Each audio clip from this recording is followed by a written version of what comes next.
फरमाता कि तुम बेहतरीन उम्मत हो। हजरात मोहतरम, ये हमारी बात नहीं, किसी आलिम रब्बानी की बात नहीं है, ये खुदा का फरमान है, कुरान का ऐलान है कि तुम बेहतरीन उम्मत हो। आप जरा सा गौर करें, अल्लाह ताला ने पूरी दुनिया में सबसे पहले जिसकी तख्लीक फरमाई हजरत इंसान की शक्ल में हजरत आदम अलैहिस्सलातो तस्लीम को अल्लाह ताला ने पैदा फरमाया। हजरत आदम को खुदाए वहदहू ला शरीक ने बगैर माँ बाप के पैदा फरमाया, मगर हजरत आदम अलैहिस्सलाम की उम्मत को भी खुदा ने बेहतरीन उम्मत करार नहीं दिया। आप तवज्जो दीजिएगा, इंशाअल्लाह बात समझ में आएगी।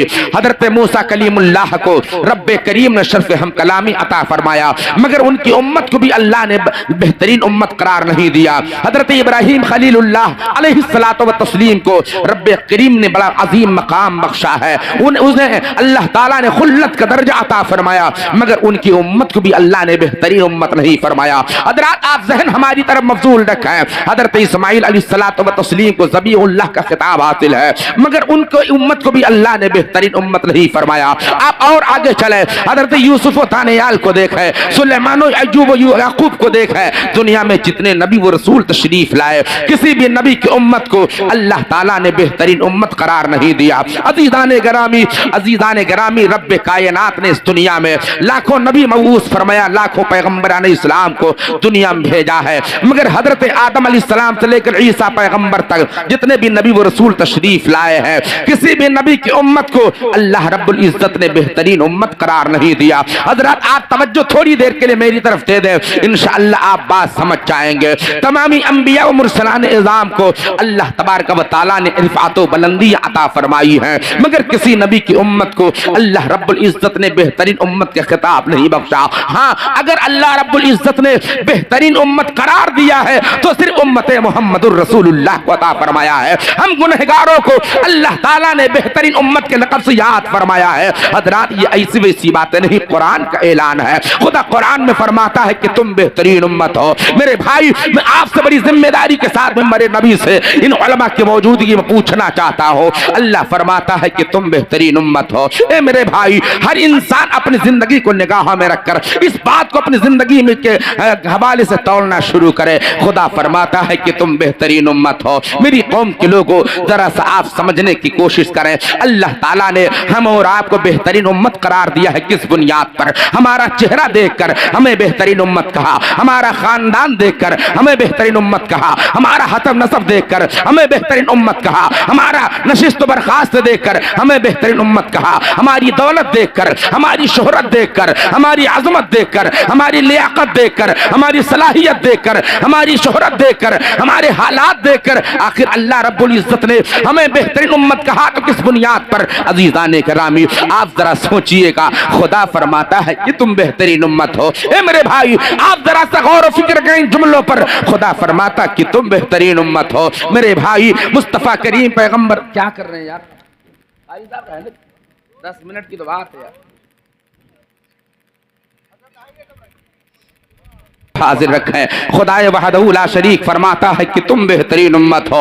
मेरी कौम के लोगों में आपसे ये कहना चाहता हूँ, अल्लाह ने आदम की उम्मत को बेहतरीन उम्मत नहीं कहा, अल्लाह ने हजरत शीश की उम्मत को बेहतरीन उम्मत नहीं करार दिया, अल्लाह ने यहया व ज़करिया अलैहिस्सलाम की उम्मतों को बेहतरीन उम्मत के लक़ब से याद नहीं फरमाया। खुदाए वहदहू ला शरीक ने इब्राहीम और इस्माइल अलैहिस्सलाम की उम्मतों को बेहतरीन उम्मत के लक़ब से सरफराज नहीं फरमाया। हजरत आदम से लेकर ईसा पैगंबर तक जितने भी नबी व रसूल तशरीफ लाए, किसी भी नबी की उम्मत को अल्लाह ने बेहतरीन उम्मत करार नहीं दिया। मगर मुसलमानों, आप अपने नसीबे पर जितना भी नाज करें कम है, अपने मुकद्दर पर जितना भी फख्र करें कम है। खुदा फरमाता है कि तुम बेहतरीन उम्मत हो। मुसलमानों, अपनी जिंदगी का मुहासबा करके देखो, अपने गिरबान में झांक करके अपनी जिंदगी का मुताला करो। खुदा फरमाता है कि तुम बेहतरीन उम्मत हो। आज कौम मुस्लिम के आप इस जमात मुस्लिम में देखें तो दुनिया का वो कौन सा गुनाह है जो आज मुसलमान करता नजर नहीं आता है? अजीज़ाने गरामी, मेरी बातें बड़ी कड़वी है, मगर आप जरा सुनते चले। शराब नोशी का मामला देखा जाए, आज मुसलमान कितने तादाद में ऐसे हैं जो शराब पीते नजर आते हैं। आज कितने मुसलमान ऐसे हैं जो बियर की बोतलें इस्तेमाल करते नजर आते हैं। आज कितने मुसलमान ऐसे हैं जो नशे की गोलियां खा रहे हैं। आज कितने मुसलमान ऐसे हैं जो नशे का इंजेक्शन ले रहे हैं। आज कितने मुसलमान ऐसे हैं जो नशे के सिरप इस्तेमाल करते नजर आते हैं। मेरी कौम के लोगों, मिंबर नबी से बड़ी जिम्मेदारी के साथ कहना चाहता हूँ, नशा पैदा करने वाली जितनी चीजें हैं वो सब के सब शराब की मंजिल में दाखिल हैं। हमारे बहुत से इस्लामी भाइयों के मामलात ये हैं कि वो खुद बियर पीते हैं, बियर की महफिलें गर्म करते, अपने साथियों को, हम नवाबों को, हम उम्र को, हम रकीबों को बिठा करके उस गुनाह में शामिल करते हैं। अगर किसी ने मना कर दिया भाई आप तो बियर पीते, शराब पीते हैं, इसका पीना नाजायज हराम है, इसका पीना जुए शरा गलत है, तो हमारा भाई बड़े भोलेपन से जवाब देता है। एक तो गुनाह करता है, ऊपर से उसकी बेजा तावील करता है। हजरत कौन कहता है कि ये शराब है? अरे ये तो फलों का जूस होता है, इसमें तो फलों का रस होता है, इसे इस्तेमाल करने से बदन में ताकत आती है, इसे इस्तेमाल करने से सेहतमंदी का हुसूल होता है। मैं आपसे अर्ज करना चाहता हूँ, मिंबरे नबी से बड़ी जिम्मेदारी के साथ एक जुमला नाप तौल कर आपके जहन के तख्ती पर रकम करूंगा। अजीजाने मोहतरम, नशा पैदा करने वाली जितनी चीजें हैं, चाहे उसे शराब कहा जाए, उसे दारू कहा जाए, उसे भांग कहा जाए, उसे अफीम कहा जाए, उसे चर्च कहा जाए, उसे हीरोइन कहा जाए, उसे टेबलेट कहा जाए, उसे सिरप कहा जाए, उसे इंजेक्शन कहा जाए, उसे किसी नाम से भी जाना जाता हो, नशा पैदा करने वाली जितनी चीजें हैं वो सारी चीजें शराब की मंजिल में दाखिल है, शराब के हुक्म में दाखिल है। अल्लाह के नबी सल्लल्लाहु ताला अलैहि वसल्लम ने आज से 1400 साल पहले सहाबा की अंजुमन में इरशाद फरमाया था, जो इंसान जितनी मिकदार में दुनिया में शराब पिएगा, नशा करेगा, अल्लाह ताला उसको उतनी मिकदार में जहन्नम की आग से खौलता हुआ गरम गरम मवाद पिलाएगा।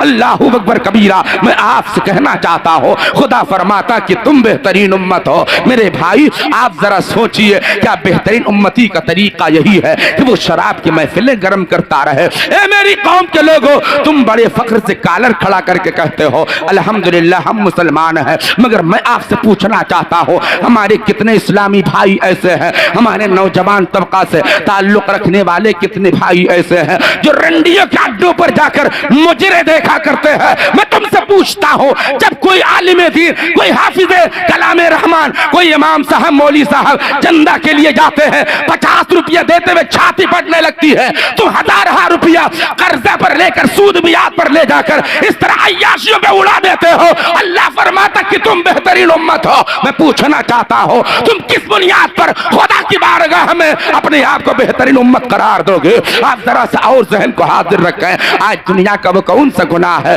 जो मुसलमान करता नजर नहीं आता? हजरात जुआ के अड्डों पर जाकर देखें, गैर कौमों ने तो जुआ के हालात, जुआ के मामलात से अपने दामन को समेट लिया है, मगर हमारा इस्लामी भाई, अपने आप को मुसलमान कहने वाला, मुसलमान के घर में पैदा होने वाला हमारा भाई जुआ के अड्डों पर पानी की तरह पैसा बहाता चला जा रहा है। अल्लाह फरमाता कि तुम बेहतरीन उम्मत हो। हमारे समाज के लोग 80, 80, 70 साल के हो गए, 65, 60 साल उम्र हासिल है, मगर आज भी उन्हें दाढ़ी रखने की तौफीक नहीं। अगर किसी आलिम दीन ने कहा, किसी इमाम साहब हाफिज जी ने कहा चाचा आप दाढ़ी रख लीजिए, तब इंसान बड़ी मासूमियत से जवाब देता है, हजरत अभी मेरी उम्र ही क्या हुई है, रख लिया जाएगा। मैं आपसे पूछना चाहता हूँ, तुम्हारा बचपना गुजर गया, तुम्हारी जवानी गुजर गई, सारे बाल सफेद हो गए, नजरें कमजोर हो गई, दांत गिरने लगे हैं, घुटने जवाब दे चुके हैं, कमर झुक चुकी है, कमजोरी का गलबा हो गया है, न कहा तो कमजोरी ने घेर लिया है। अब किस चीज का इंतजार कर रहे हो?